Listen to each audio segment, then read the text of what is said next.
Now, the Ad Hoc Committee investigating allegations of criminal infiltration, corruption and political interference in the justice system will today be hearing from witnesses at the Kgosi Mampuru Correctional Facility in Pretoria. SABC news reporter Bulelani Phillip is there. Bulelani, this is going to be incredibly interesting over the next couple of days. Talk to us. Good morning. Good morning to you, Leanne, and to the viewers at home. Of course, I'm coming to you live outside the Kgosi Mampuru prison, where the Ad Hoc Committee will be sitting for the duration of this week.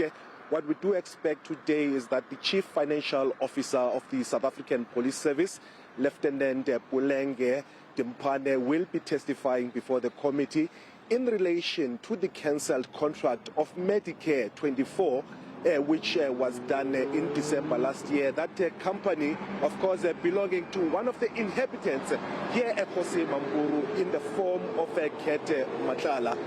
The investigating officers of the committee have been saying that, the allegations that have been made against Kgosi Mampuru solely rely on his influence of the South African Police Service, and the Chief Financial Officer being the person who is the accounting officer of the finances of the South African Police, will have to testify in terms of how this contract of Medicare 24 was actually approved. And also what we heard in a late night meeting of the committee yesterday is that one of the inhabitants as well here at Kgosi Mampuru, Czech fugitive Radovan Krashier, also has indicated that he wants to come and testify before the committee.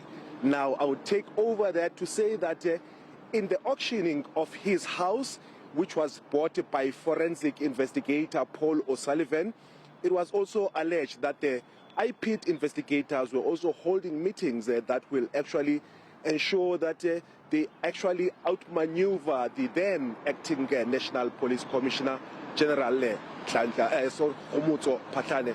So those are some of the names that are coming up here. Paul O'Sullivan, Kgosi Mampuru are some of the people that the committee is interested in.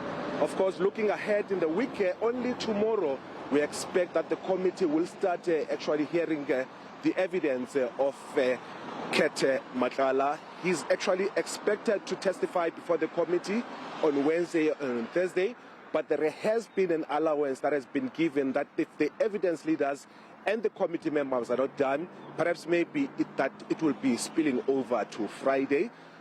Looking ahead, the proceedings of the Ad Hoc Committee are expected to begin at 11 o'clock this morning. You can stay tuned to the SABC's social media platforms for the rolling coverage of the testimony of the Chief Financial Officer of the South African Police Service. Leanne. Bulelani, I can assure you South Africans are going to be tuning in over the next couple of days. That is a list of people that I think a lot of people would like to hear from. All right, Bulelani Phillip will be crossing to him throughout the morning's show.